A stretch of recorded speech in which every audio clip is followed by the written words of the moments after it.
সম্পূর্ণ ত্রিভুজের ক্ষেত্রফল 40 বর্গ সেন্টিমিটার হলে ডিইএফ ত্রিভুজের ক্ষেত্রফল কত?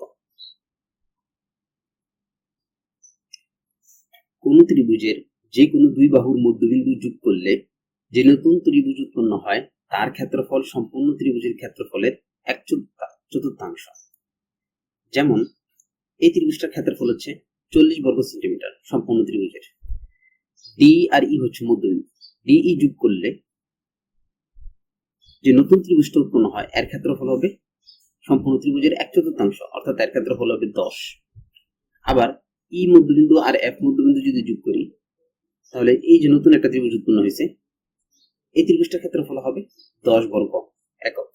আবার ডি মধ্যবিন্দু আর এফ মধ্যবিন্দু যদি যোগ করি এখানে যে ত্রিভুজটা উৎপন্ন হয়েছে এর ক্ষেত্রফল হবে 1/4, অর্থাৎ 10 বর্গ একক।